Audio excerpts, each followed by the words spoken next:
సూరన్న వరుణన్న షిఫ్టులు పెట్టుకున్నట్టుర్రబ్బా. పొద్దంతా నువ్వు చూసుకో, పొద్దుముక నీ నడుచుకుంటా అన్నట్టే ఉంది.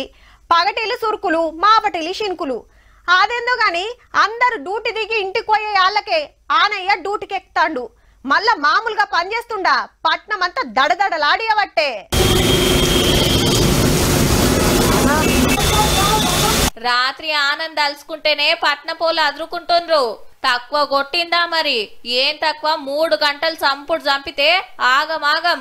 మొత్తం ఈ రోడ్ వర్క్ ఏం సమస్యలు ఉన్నాయో అన్ని కూడా మీరు ప్రపోజ్ చేసి త్వరలోనే శాంక్షన్ చేయమని చెప్పి వారికి ఆదేశాలు ఇవ్వడం జరిగింది.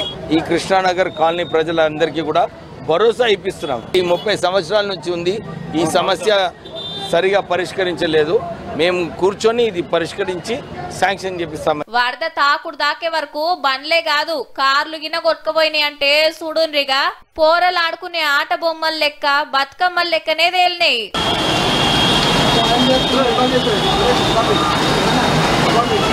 ఏ తొవ్వ చూసినా మోకాళ్ళ లోతు నీళ్లు. మడుగులకెళ్లి పోలేక రాలేక ఒక గోస కాదు.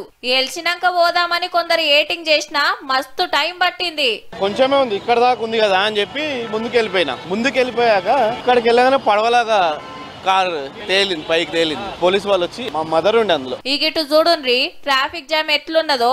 మాదాపూర్, హైటెక్ సిటీ, గచ్చిబౌలి ఏరియాలనైతే కిలోమీటర్ల కమానం. గంట ప్రయాణం 2 గంటలు పట్టిందంటే ఏ లెవెల్ లాగినాయో ఆలోచన చేసుకోండి. ఈదుకుంటా ఇండ్లకి చేరే వరకు అర్ధమరాత్రి అయ్యింది. ఎలా కురుస్తుందో మా నీళ్ళు ఇక్కడ వరకు వచ్చాయి. అక్కడ కార్ ఆగిపోయింది, ఇక్కడ ఆటో ఆగిపోయింది, బస్సులు రావడం లేదు. ఏ మాటకా మాట. మన పోలీసులు, జిహెచ్ఎంసీ, హైడ్రా టీములు మస్తు తిప్పలు పడ్డాయి అబ్బా. పబ్లిక్ కు తిప్పలు తప్పిస్తానికి గంటల కమానం తడుచుకుంటా శాతనైన కాడికి తాన్లాడిన్రు. 4:30 నుంచి మేము దాదాపు ఉన్నాము. వర్షం భారీ కురుస్తుంది. దానివల్ల దాదాపు ఇంత రోజు వాటర్ వచ్చాయి.